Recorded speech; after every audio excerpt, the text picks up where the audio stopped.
que Israel estava vivendo.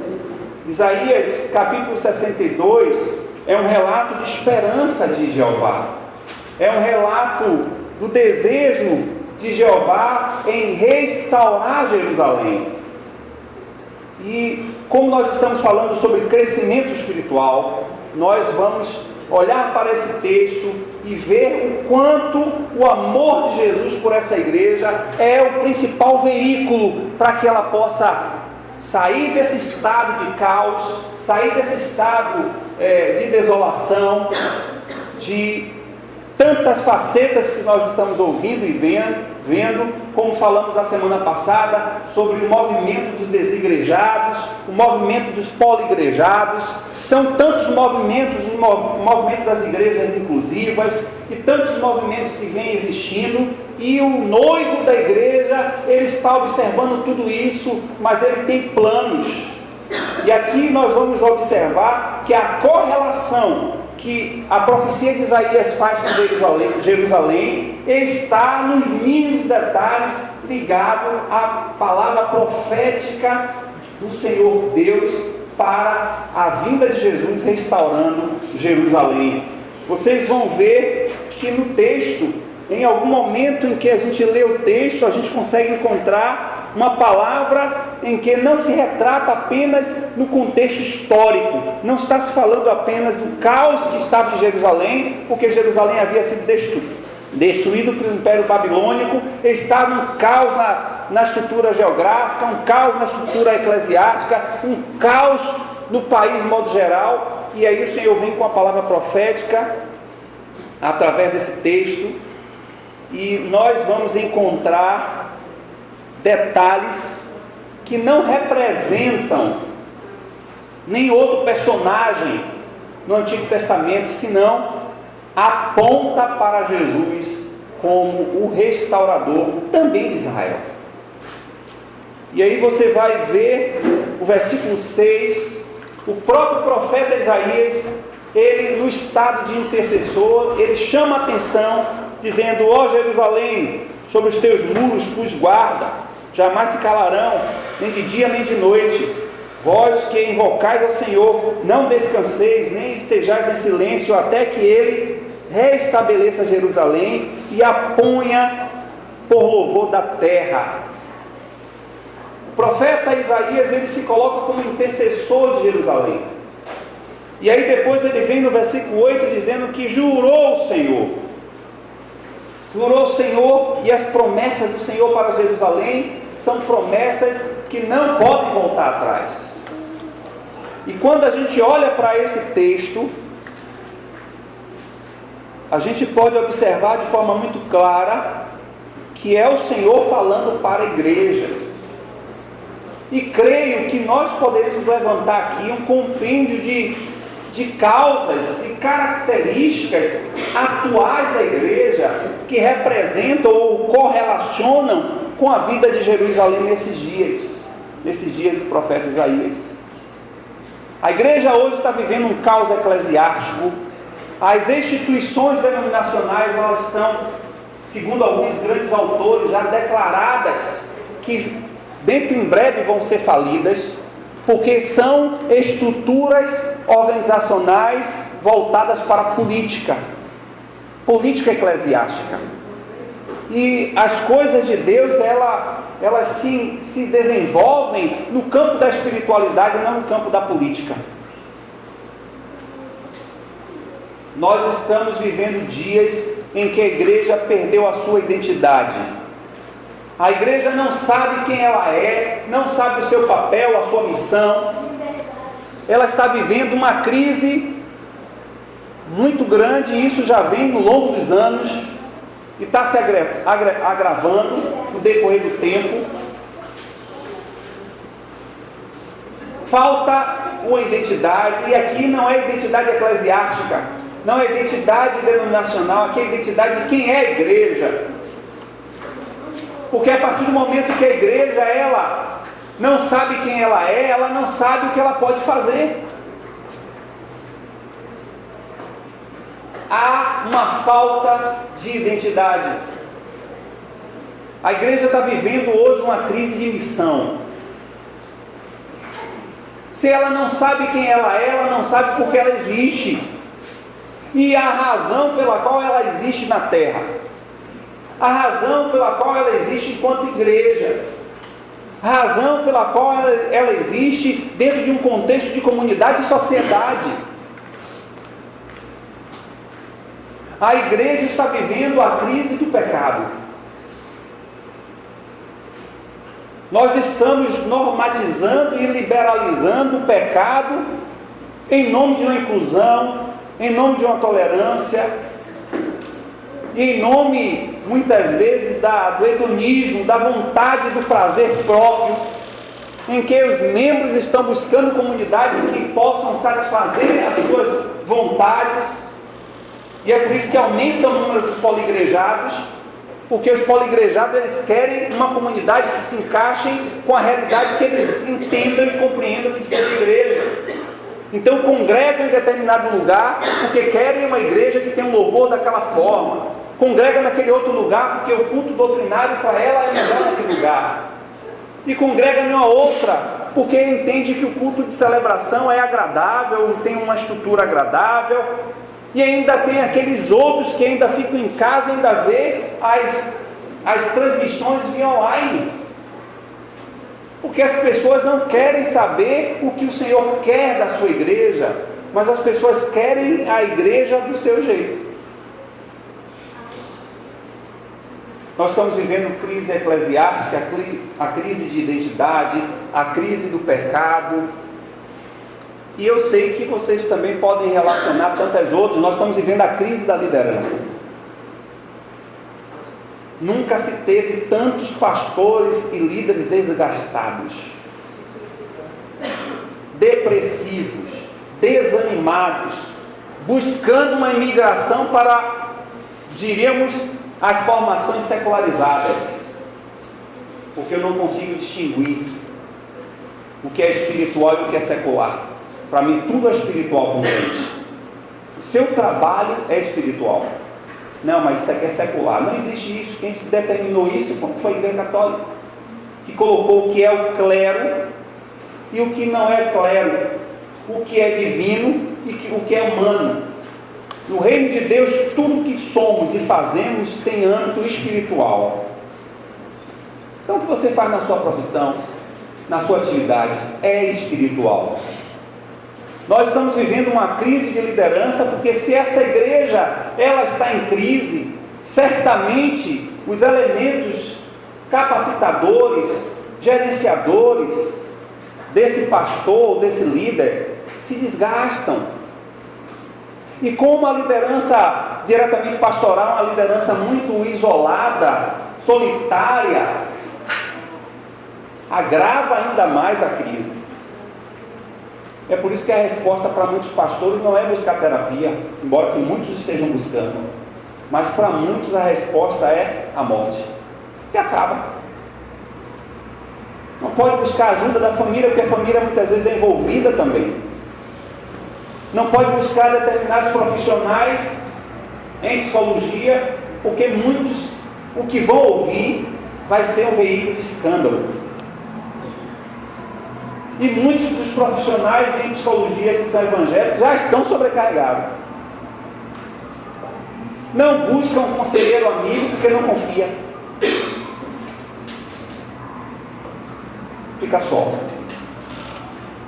E só ninguém aguenta. Não é diferente de Jerusalém. Tudo isso que eu estou apontando aqui era a vida de Jerusalém nos dias de Isaías. Como estava o sacerdócio? Como estava a liderança de Israel? Reis que adotavam uma postura de adorar outros deuses, de se afastar das leis do Senhor, sacerdotes corruptos. O povo de Israel era um povo que se adequava ao pecado para manter-se em suas práticas. Não é diferente de hoje. Mas o que é diferente é que há um propósito do Senhor para a igreja, assim como ele tinha um propósito com Israel, o Senhor tem um propósito com a igreja. e nós vamos pensar em algumas coisas no que diz respeito a esse propósito. E aí vamos encontrar a primeira coisa nessa noiva, que Isaías, a partir do versículo 1, versículo 2, do versículo 6, versículo 7, nós vamos encontrar Isaías tendo um fervor para clamar por essa noiva. O profeta Isaías está erguendo a sua voz num clamor apaixonado em favor de Jerusalém, que é símbolo aqui da igreja, que é a noiva de Cristo. Ele entrega aí então, a partir do versículo 1 e 2, uma estratégia. Primeiro, pregar.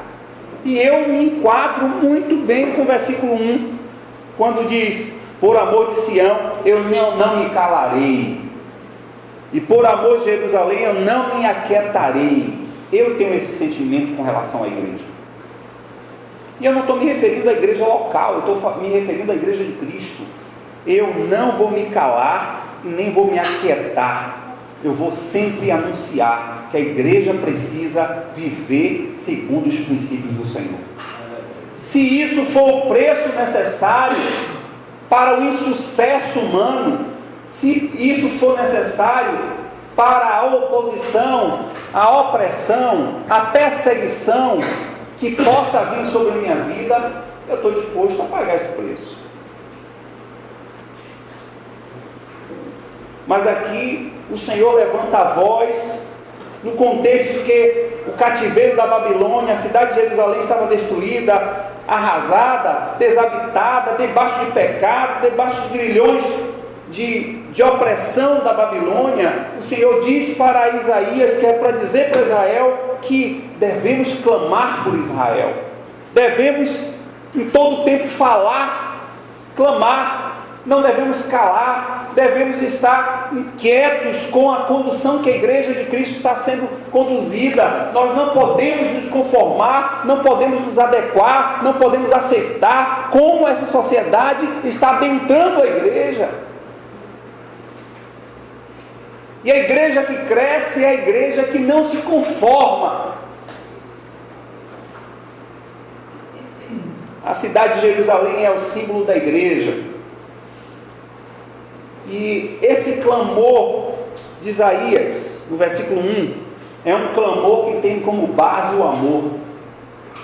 É um clamor motivado pelo amor à igreja. Ali, por amor a Israel.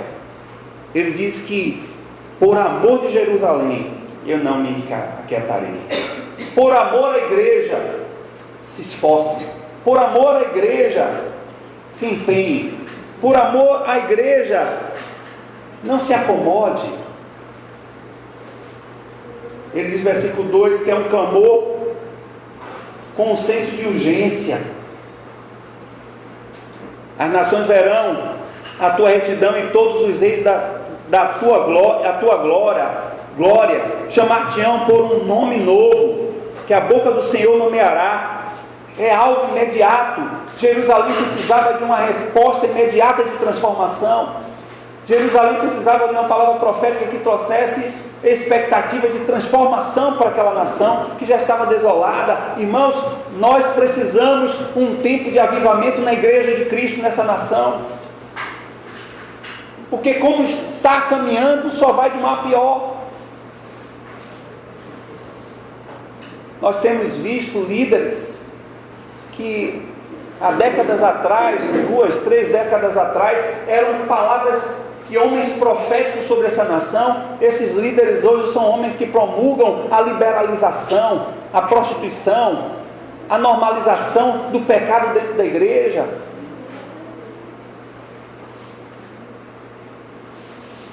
É também um clamor de perseverança. E eu digo que nós estamos nos sentindo como se chegando no último fôlego dessa caminhada, dessa marcha.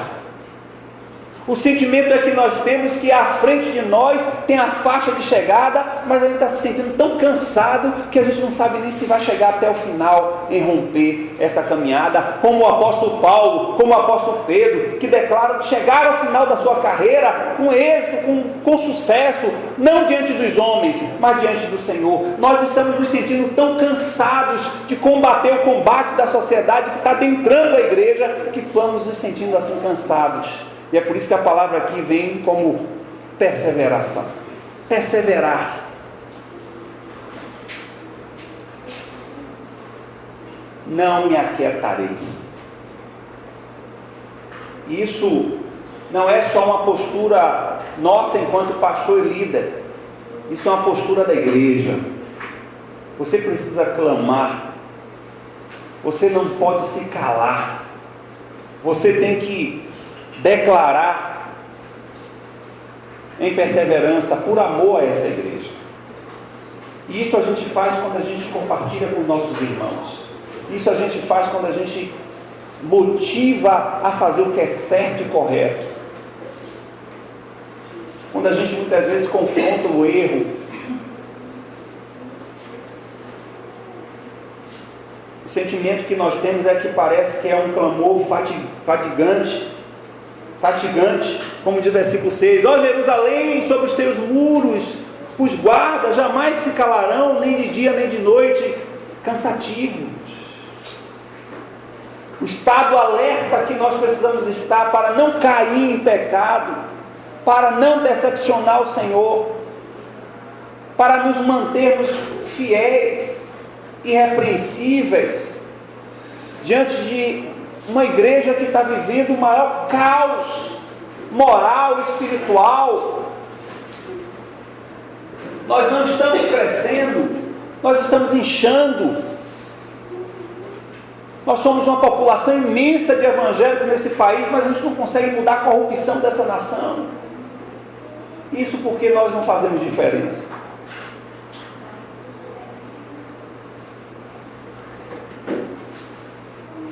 O versículo 7 ele diz que é uma intercessão que não nos silencia, mas não estejais, nem estejais em silêncio até que ele restabeleça Jerusalém. Parece que é para a gente hoje.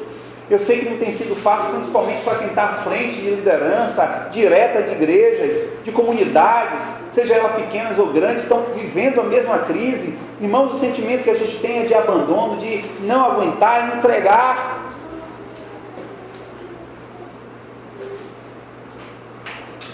Mas o Senhor nos chama para que nós possamos não se conformar, não se calar, não se aquietar, até que a palavra do Senhor se cumpra em sua igreja. Isso significa que nós precisamos lutar enquanto igreja até a volta de Jesus. Não é algo fácil.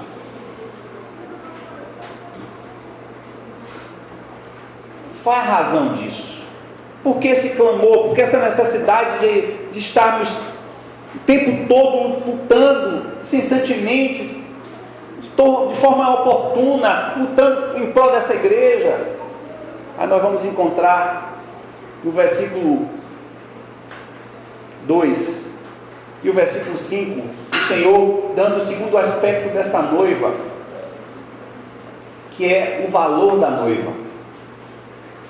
O versículo 2 diz: chamar-te-ão por um nome novo, que a boca do Senhor nomeará. Como Isaías poderia olhar para aquele caos e ver algo que poderia acontecer de forma extraordinária, que seria uma nova nação, uma nova cidade, uma reconstituição, se não tivesse um olhar profético? Como nós podemos olhar para os quatro cantos dessa igreja, nessa nação, e ver que no meio desse caos, dessa corrupção, o pastor Aguinaldo disse que parece que a igreja evangélica tornou-se a mesma coisa que a nação brasileira, de corrupção, de lavagem de dinheiro, de falcatrua. Parece que é o mesmo sentimento, e ele fala isso e eu fico ouvindo e fazendo essa correlação, e parece que é a mesma coisa. Como nós podemos olhar para essa igreja, e eu estou me referindo à igreja e você, como eu posso olhar para essa igreja e dizer, um dia essa igreja vai ser totalmente restaurada? Os nossos olhos não conseguem ver. O que a gente está vendo é só, como eu sempre falo, descendo ladeira abaixo.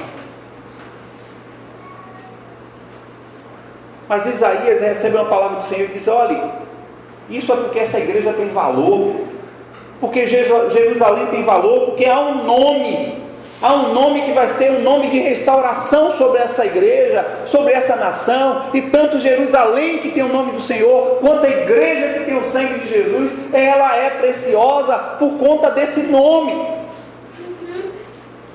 Não por mim, não por você.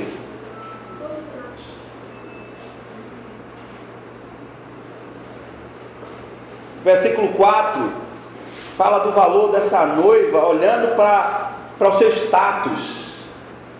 Diz: nunca mais te chamarão desamparada, nem a tua terra será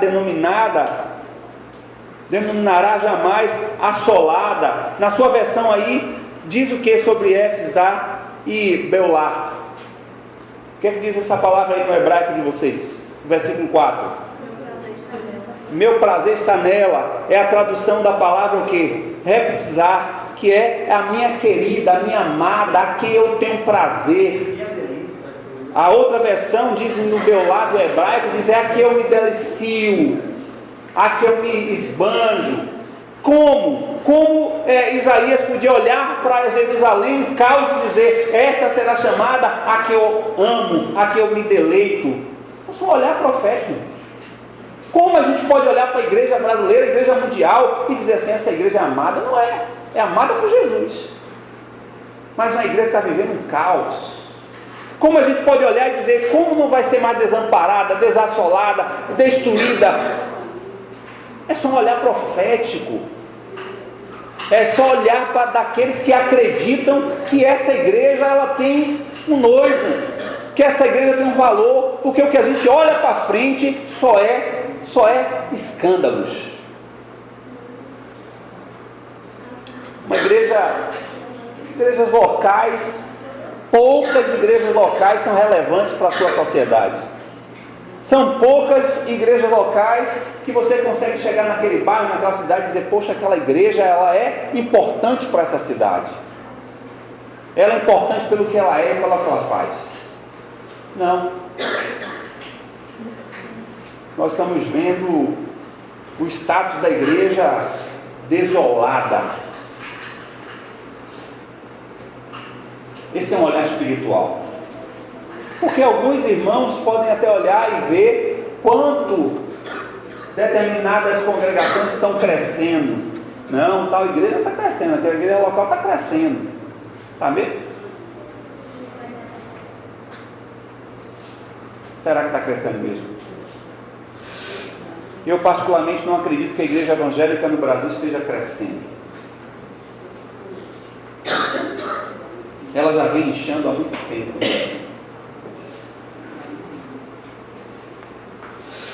O versículo 4 diz na parte final: pois o Senhor se agrada de ti, e a tua terra será desposada. Parece que é uma relação de casal. O Senhor traz para Isaías a ideia de que a igreja, ali representada por Jerusalém, tem um novo relacionamento. Um relacionamento que vai trazer prazer. E é profético isso para a igreja. Eu não acredito que nós, enquanto igreja nessa terra, igreja militante, igreja que está em exercício, eu não acredito que nós vamos experimentar essa palavra profética de Isaías para os nossos dias.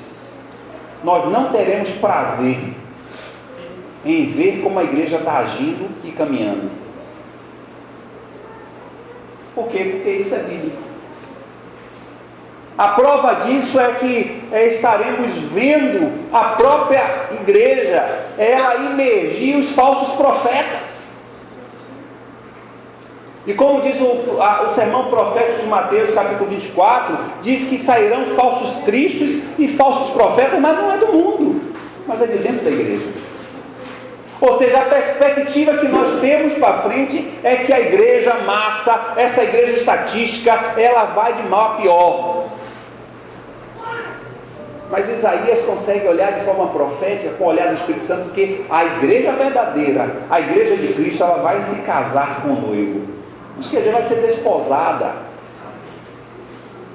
Ela vai ser tomada como casada. não nessa terra,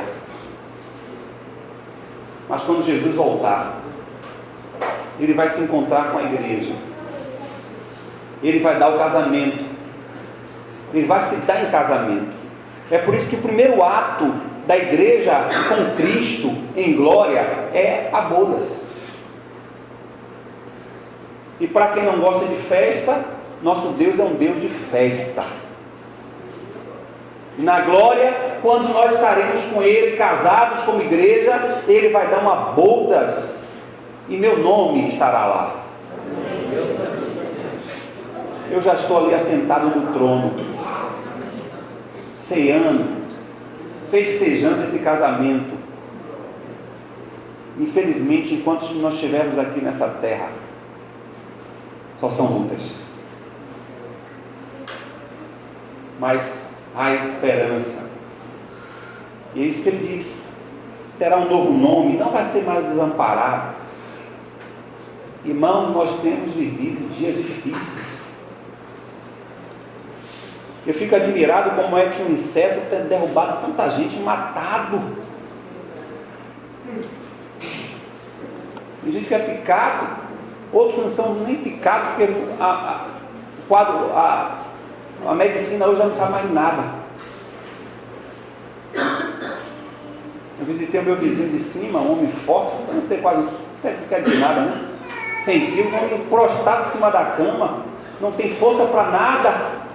Como é que uma gripe no passado a gente tomava uma limonada com, sei lá, uma garapa, um chá de capim santo, resolvia. Hoje você toma chá, toma mais chá, e não resolve. A gripe está derrubando a gente não tem força para nada. Nós estamos vivendo dias difíceis.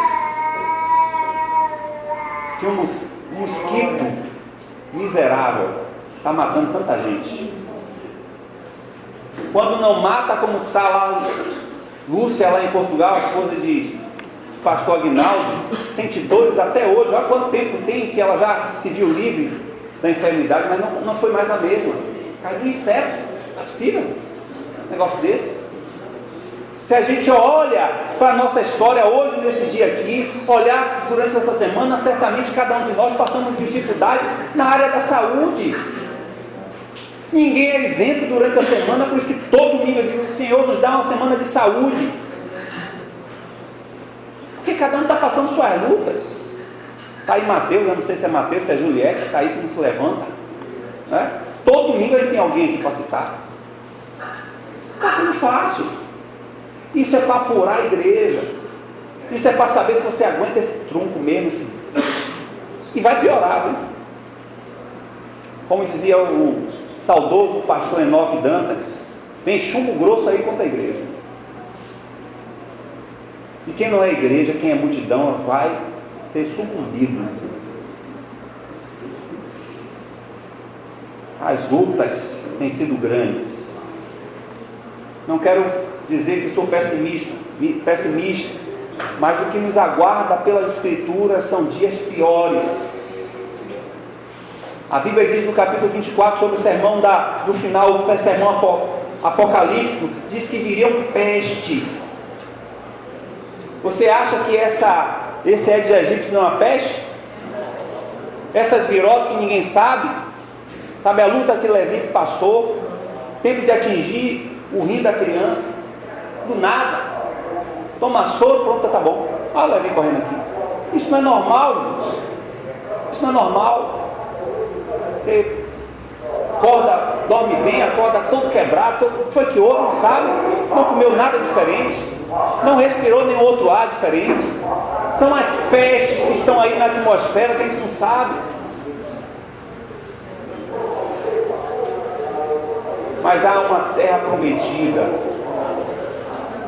Lá não vai ver nada disso. Lá a gente vai precisar tomar vacina para nada. Lá nós já estaremos completamente imunizados, com um novo corpo, com um corpo celestial, um corpo que não adoece, que não envelhece, que não morre. É essa palavra que Isaías está dando para Jerusalém. Jerusalém, você não vai ser mais desolada, você não vai ser mais chamada uma cidade de vergonha. Igreja, nós não seremos mais envergonhados, escandalizados, como nós estamos sendo aí muitas vezes. Nós teremos um relacionamento com o Senhor, nós teremos uma realeza, como diz o versículo 3, serás uma coroa de glória na mão do Senhor. Só seremos uma igreja de glória porque estamos na mão do Senhor. Fora da mão do Senhor, nós somos pecadores miseráveis. Somos príncipes, somos sacerdotes, como diz o profeta e apóstolo Pedro, que ele nos constituiu como sacerdotes e reis, porque somos isso tudo pelo sangue de Jesus. Fora do sangue de Jesus, nós somos pecadores, falhos, miseráveis. Mas diante do grande preço que Jesus comprou a gente na cruz, nós somos reis e sacerdotes.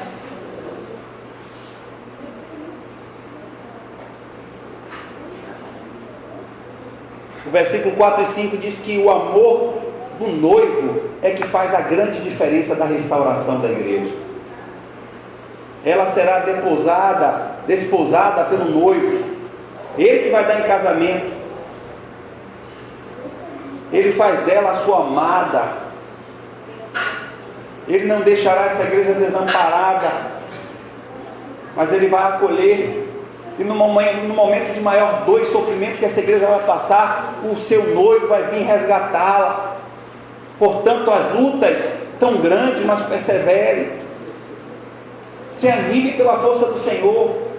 Não olhe na perspectiva humana as dificuldades que você está vivendo, e nós estamos vivendo dificuldades em cada um no seu campo. Não tem sido dias fáceis, mas não desista. Há esperança, haverá um novo tempo, o Senhor vai nos resgatar. Quando nós não estivermos mais suportando, porque a palavra diz ao autor aos Hebreus, que Ele não dá tentação que não seja humana, que a gente não possa suportar. Portanto, o que você está suportando, o dia que Ele entender que você não estiver mais em condições de suportar, Ele te leva, ou Ele te tomará em sua volta, mas Ele nunca nos deixará desamparados. Versículo 5 diz que Ele é a alegria da donzela. Como o jovem se casa com a donzela, assim os teus filhos se casarão contigo, e como o noivo se alegra com a noiva. Irmãos, a gente que casou sabe muito bem quando a gente fica no altar quando a noiva vem, não é? Bem linda, não é? Bem linda, e esse deveria ser o olhar de todos os dias, ao acordar e ver a noiva linda, que agora já não é mais noiva, não é? Independente das intempéries que essa noiva se tornou. Porque precisa lembrar também que o noivo não é mais essa Coca-Cola toda, né? Casou com o cabelo, já não tem mais. Casou magrinho, e parece que tem gente que quer jogar praga para mim, está repreendido, irmão. Vamos dizer. Tem gente que diz, rapaz, toda vez a gente encontra a mesma coisa, magra, você não tem barriga, graças a Deus, em nome de Jesus, porque tem gente que casou magrinho, já está todo barrigudo, todo jogado. Então não é você só não, viu?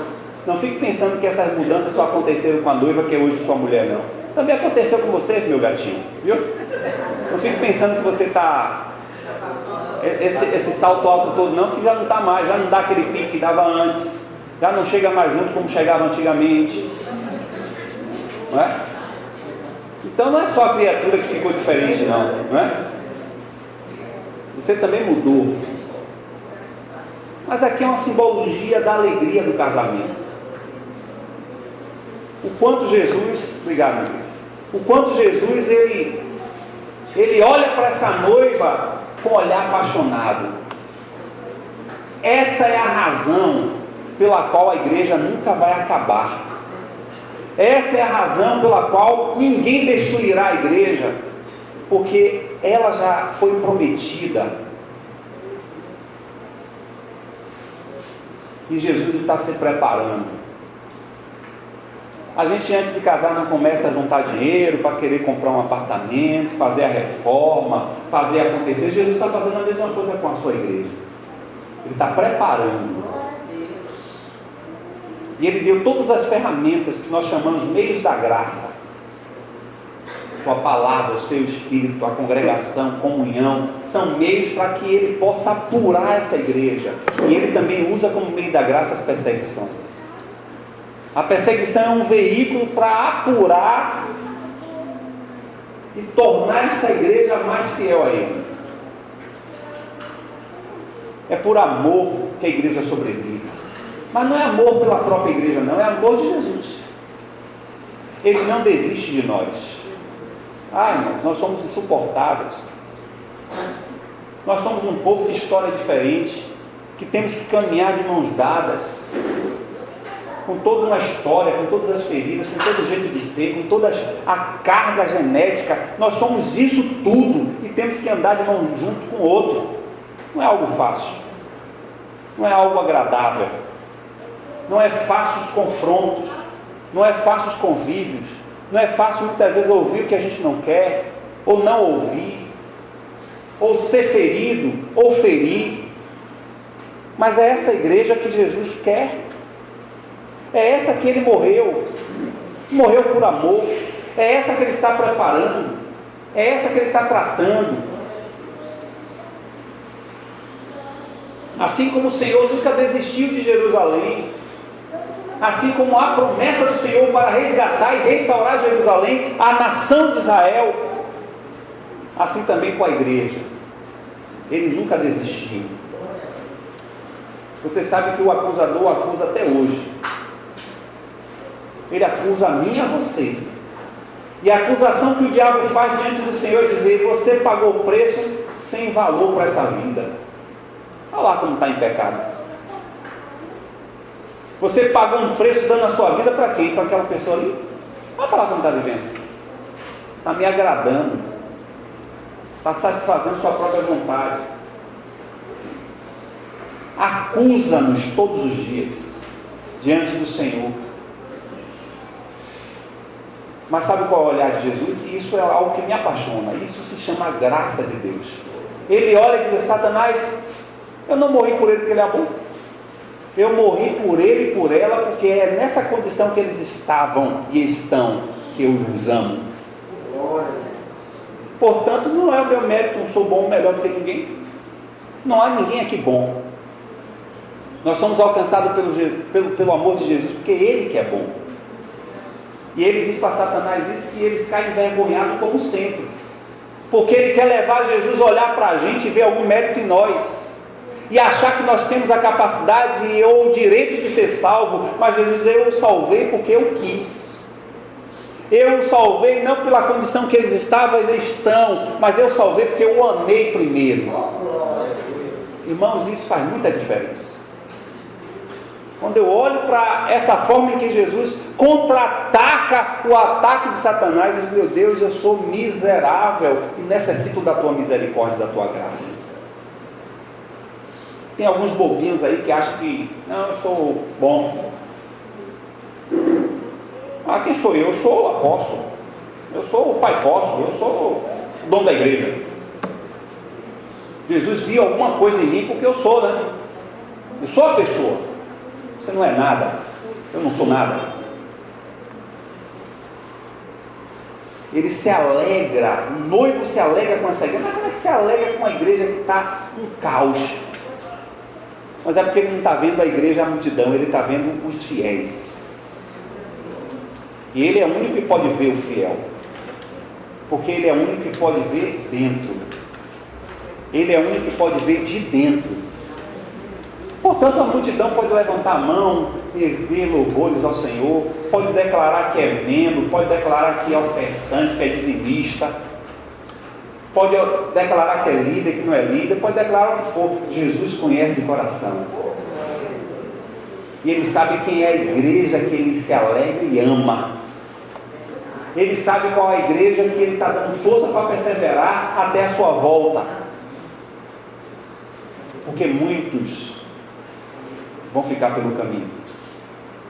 A Bíblia diz que depois que o Senhor faz a multiplicação dos pães, que ele começa a falar que ele precisaria ir para Jerusalém, que de lá ele ia ser morto, ele ia ser crucificado. Aí alguns da multidão já começaram a ir embora, porque ele disse que teria que passar por esse preço também todo aquele que queria nos seguir. E ele olha para os seus discípulos e olha: cadê a multidão? Ele diz: o Senhor já foi. E Lucas diz: foi duro o discurso. E o Senhor disse: e vocês? E vem aquela famosa declaração de Pedro: Senhor, para onde nós iremos? Se é o Senhor que tem palavra de vida eterna, para onde iremos? Mas já não era mais aquela multidão de gente que ia atrás dele pelo milagre, pelo pão, pelo peixe. Muitos vão ficar pelo meio do caminho. E eu quero finalizar falando aí o versículo 8, versículo 9.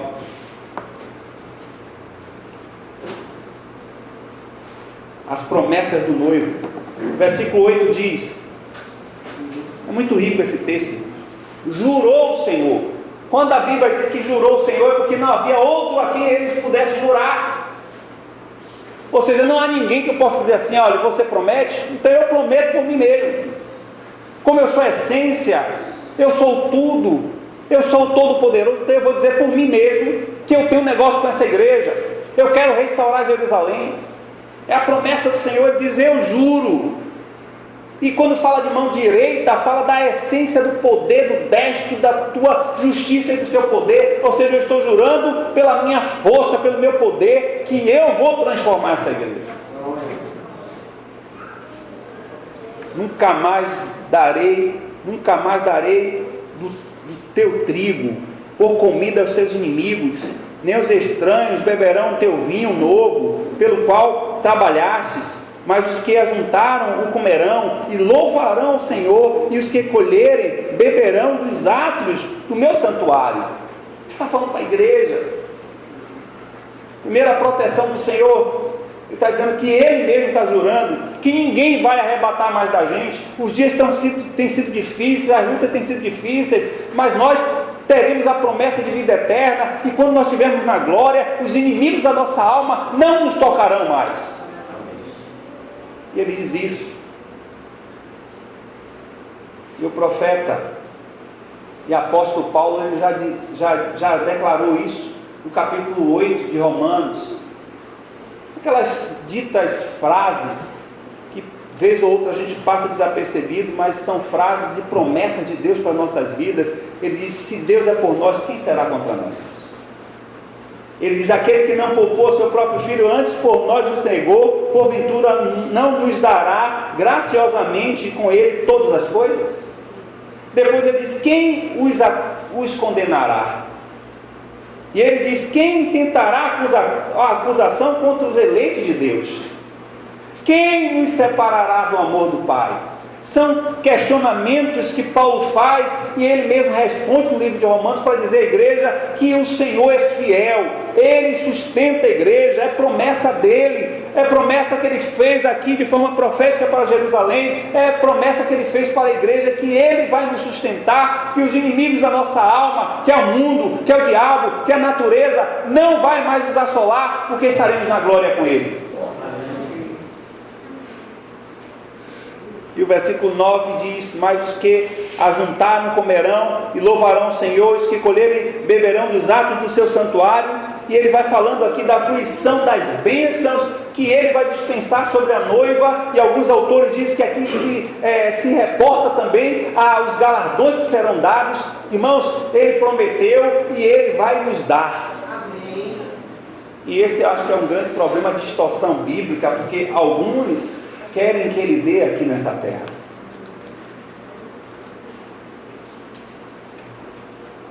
E ele finaliza aí falando sobre a vinda do noivo. Versículo 10, versículo 12 até o versículo 12 diz: passai, passai pelas portas, preparai o caminho ao povo, aplanai a estrada, limpai das pedras, arvorai a bandeira aos povos. O Senhor proclamou até a extremidade da terra. Dizei à filha de Sião: vê, a tua salvação vem, ver como ele vem, o seu galardão e a sua obra diante dele serão chamados povo santo, os remidos do Senhor, e tu serás chamada a procurada, a cidade não desamparada. Está falando de mim e de você. Ele está falando que em primeiro lugar aí, a igreja precisa preparar-se para a sua volta. Vê se você lembra quando o texto de Isaías está falando que nós devemos aplanar, preparar o caminho, se está falando de algum personagem bíblico. Qual é o personagem bíblico que veio planar os caminhos do Senhor? Qual deles? O Batista. E quando a palavra profética vem para Jerusalém e vem para as nossas vidas, é que nós precisamos encarnar o perfil de João Batista para os nossos dias. Nós precisamos preparar o caminho do Senhor, não nos contaminando com o mundo. É por isso que até a vestimenta, até a alimentação de João Batista era diferente para o que era comum da época, para não ter contaminação. Nós nos preparamos para a volta do Senhor Jesus quando nós estamos em contínua santificação. Ah, pastor, então a pessoa que está vivendo de qualquer jeito, não está se preparando e não está crendo que Jesus vai voltar a qualquer momento. Jesus vem, é isso que o texto está dizendo, ele vem com o galardão na mão. Você precisa se preparar. Depois ele diz, você precisa ver o esplendor dessa vinda. Quando você se prepara, você começa a olhar na perspectiva de que ele vai vir, e ele não vai vir mais de forma alguma como cordeiro. Ele não vai vir mais como um servo sofredor, ele vai vir como um leão. E eu acho muito interessante a forma que João faz, quando faz os comparativos de Gênesis, porque João aponta para Gênesis, o Apocalipse. Ele fala que lá o nosso inimigo era uma serpente, e agora é um dragão. Mas ele também diz que lá havia um cordeiro que foi morto para dar uma vestimenta a Adão e Eva, mas ele virá como leão. Assim como o inimigo das nossas almas, ele cresceu de serpente para dragão, o nosso Senhor Jesus passou de ser ovelha, e hoje ele é um leão, e é o leão da tribo de Judá, e é ele que vai vir buscar a sua igreja.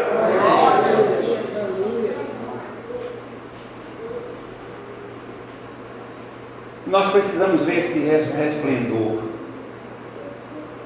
É por isso que todo olho vai ver, todo joelho se dobrará, toda língua confessará. Alguém pode até achar que isso é conversa, mas eu vou ver os dois principais homens poderosos desse mundo, se ele vier nesse tempo, se dobrar e dizer só Jesus é Deus. Nós vamos olhar os grandes blocos econômicos, as potências mundiais se dobrarem vendo Jesus vindo em glória. E o exército de Jesus não é humano não, para lidar com mísseis, com a R-15. O exército de Jesus é um exército espiritual e celestial. É exército que trabalha com fogo, com tempestade, com trovões, com relâmpago.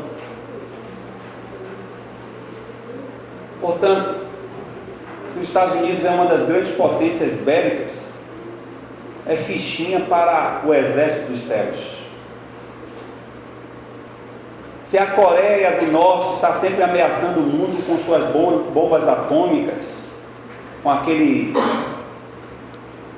lunático, quando é? Não, doido. Ele vai se dobrar com aquele cabelo dele de V.O., com aquela roupa dele de sargentão. Ele vai se dobrar diante do Senhor. Não existirá nenhuma potência humana que não se dobre diante do Senhor. Só existirá um povo que não precisará se dobrar. Sabia?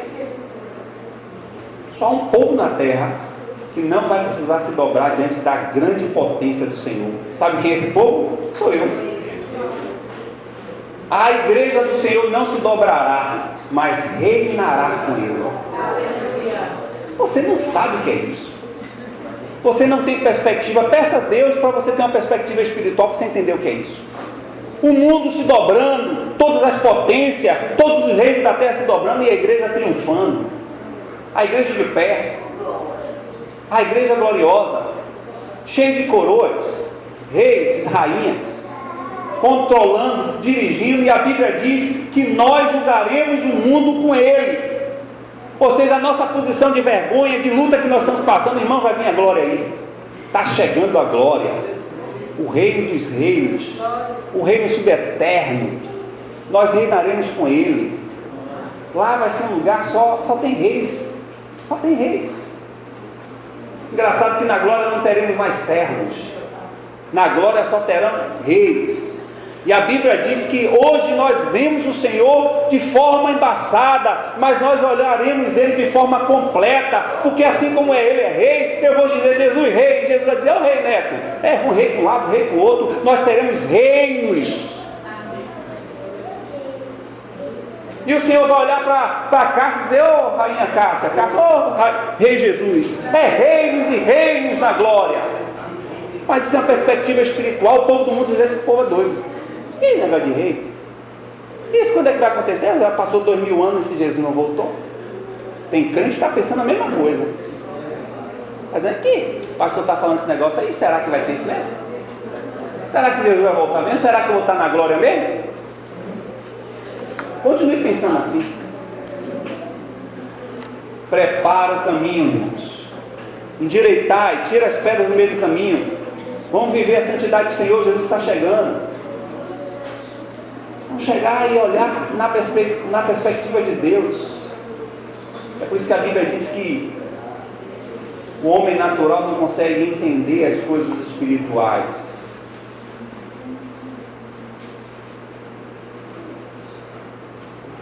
Eu não senti muito entusiasmo dos irmãos quando eu falei da glória de Jesus. Eu acho que a gente está tão consumido com essa circunstância que a gente não consegue sair desse lugar que estamos e olhar a perspectiva futura.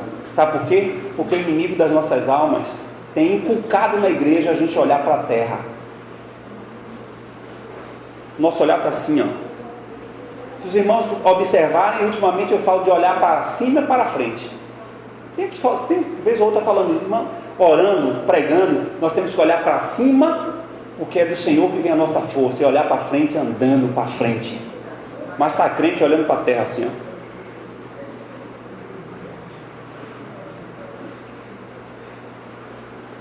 Não tem a mesma perspectiva de que Jesus está voltando. Por que não se fala da volta de Jesus na igreja? A igreja está interessada com as coisas da terra. As pessoas querem consumir as coisas da terra. Nós estamos sempre ensinados a olhar para esse lugar e gostar dele.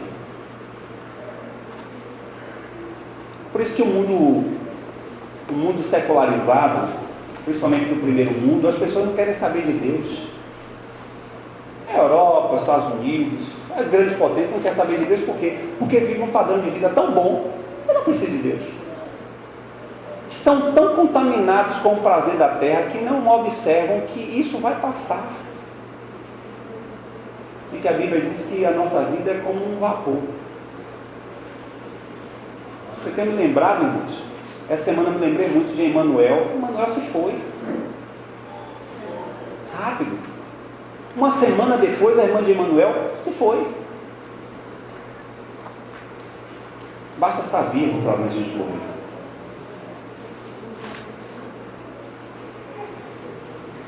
Jesus, ele investe em nós.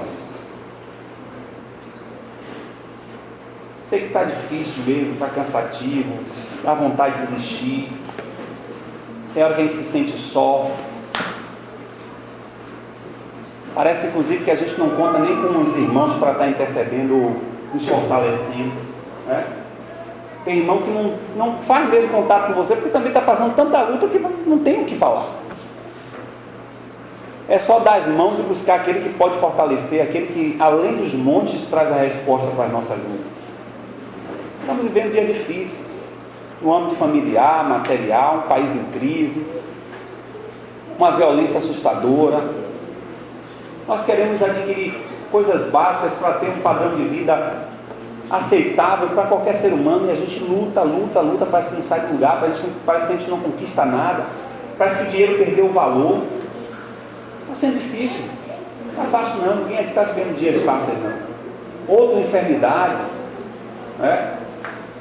Uma coluna abençoada que todo dia bate e diz: eu estou aqui, incomodando, trazendo irritabilidade, insuportável, mau humor, uma dor persistente, né? Outros já estão vivendo outras coisas, na área também da enfermidade. Quantas lutas! Meu irmão dormiu bom, acordou com aneurisma no olho, perdeu completamente a visão, está tomando aplicação no olho, só ele que sabe a dor, quando vai já tomar aplicação, já vai chorando, um homem forte daquele, de uma aplicação no olho, para tentar uma química dissolver o sangue que está no olho, e não está bom, nada, acordou já assim. O que é que vai te garantir que você vai acordar amanhã? Então, se o próprio Jesus disse: se você tem colocado a sua esperança nessa terra, você é pior do que os discípulos, pior do que todo cristão. Irmãos, temos que ganhar sim, temos que conquistar, comprar nossa casa, ter a melhor condição de vida, mas não vamos pensar só nisso. Não vamos ser seduzidos nessa perspectiva, porque é assim que o diabo quer que a gente pense, é assim que o diabo quer que a gente venha agir.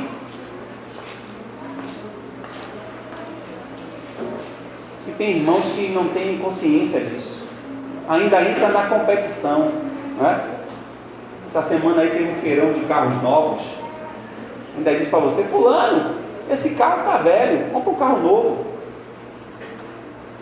Aí você entra nessa pegada aí, financia de novo, e aí entra no endividamento de novo, no parcelamento, e aí vai.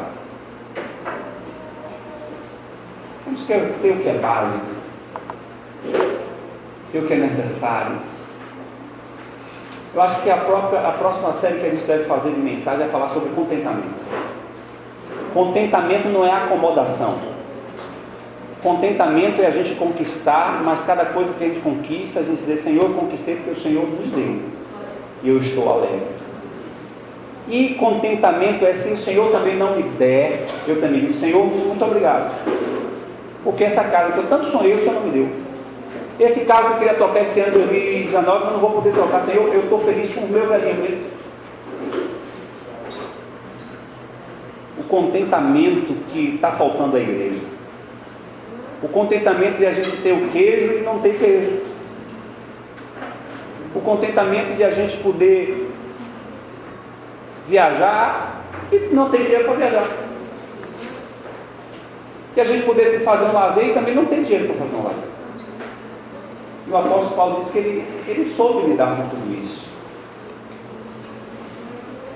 Mas também não entrar na vibe, como diz o povo, dos Tessalônicos. Jesus está voltando, então não vou trabalhar mais. Eu vou viver agora só da solidariedade da igreja. Não é isso. Mas quanto de nós temos bens que Deus tem nos dado e a gente está insatisfeito com os bens que o Senhor tem nos dado? Há sempre uma queixa. Esse carro que eu comprei, mas está batendo aqui na minha cabeça. Mas foi o que Deus me deu. Abaixa a cabeça. Aí fica se queixando o tempo todo. Essa casa eu queria que fosse assim, mas meu Deus me deu essa aqui. Povo de dura serviço.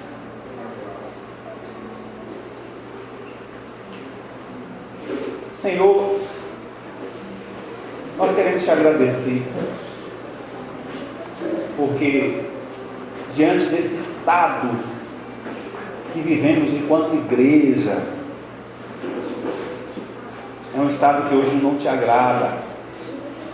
É por isso mesmo que a tua palavra diz que o Senhor está adornando a tua igreja como noivo. O Senhor está preparando um povo que seja fiel ao Senhor. O Senhor sabe, e não podemos enganá-lo de maneira nenhuma. O Senhor sabe o que é viver nessa terra. Senhor sabe o que é problemas emocionais. O Senhor sabe o que é estresse e cansaço físico. O Senhor sabe o que é decepcionar com as pessoas. O Senhor sabe o que é frustração. Tudo isso o Senhor sabe. Porque o Senhor é legítimo em interceder por nós. Porque como homem o Senhor passou por tudo isso. E nós te pedimos nesse final de manhã, já início de tarde, te pedimos que o Senhor nos sustente. Senhor, estamos cansados. Estamos cansados de ser como uma voz que clama no deserto, que fala, proclama para que a tua igreja endireite os seus caminhos, e as pessoas tendem a querer continuar no mesmo lugar que estão.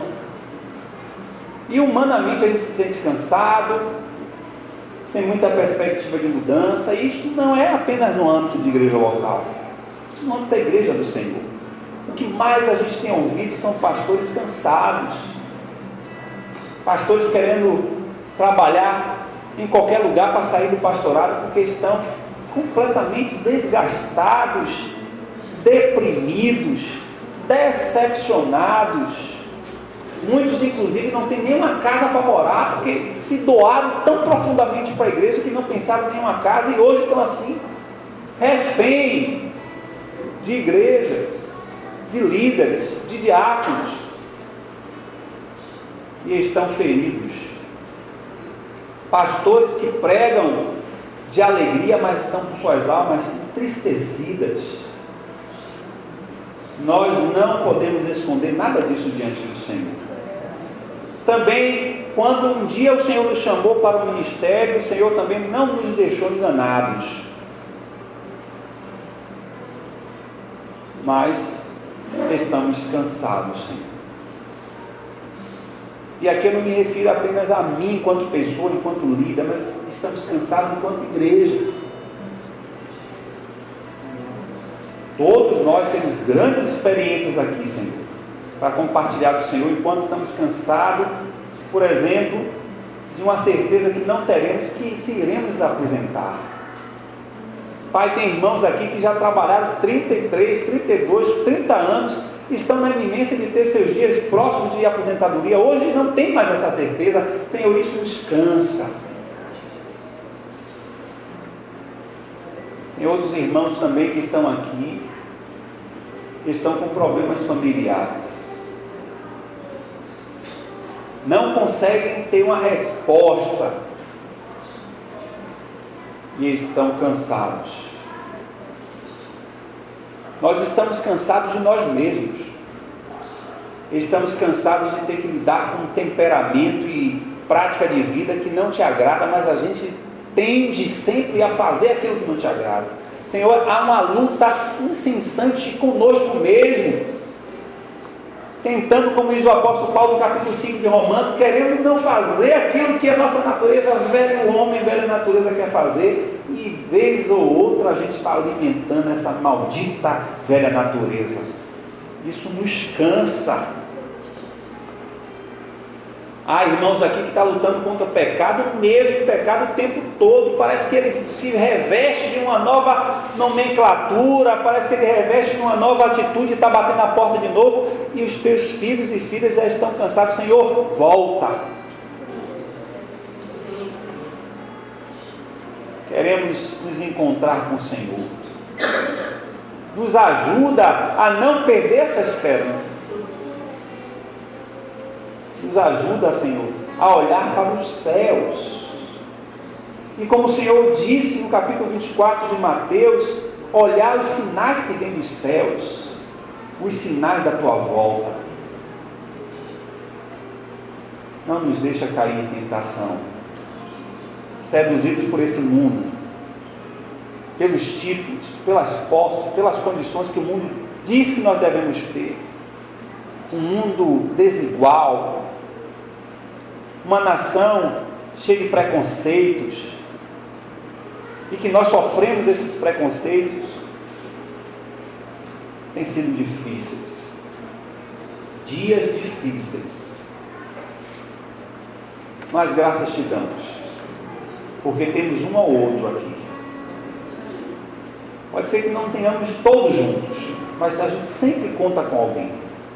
Senhor, e acima de tudo nós contamos com o teu doce Espírito, que é Ele que nos acorda todo dia dizendo: eu estou contigo.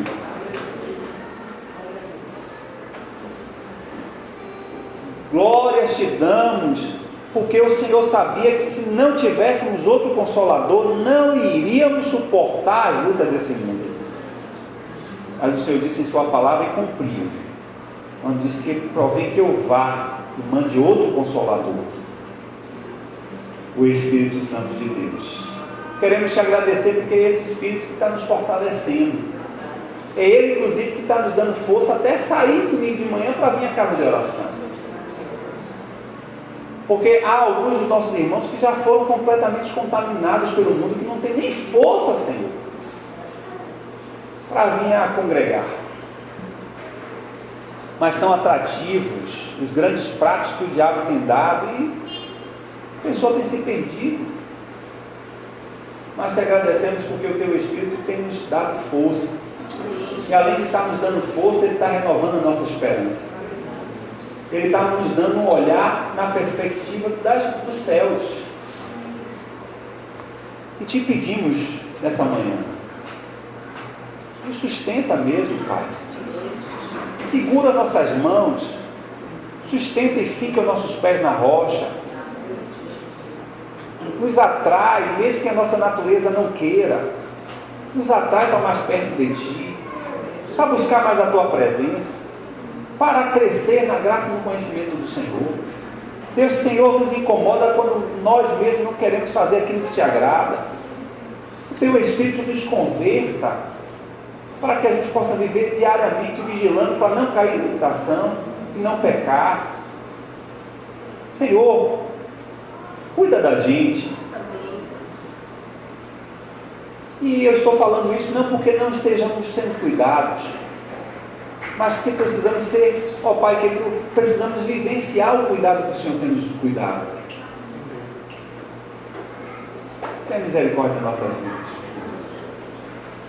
Que essa manhã, ao voltar para as nossas atividades, ao voltar para as nossas casas, tendo a iminência de uma nova semana, que o Senhor nos traga à memória aquilo que vai nos dar esperança.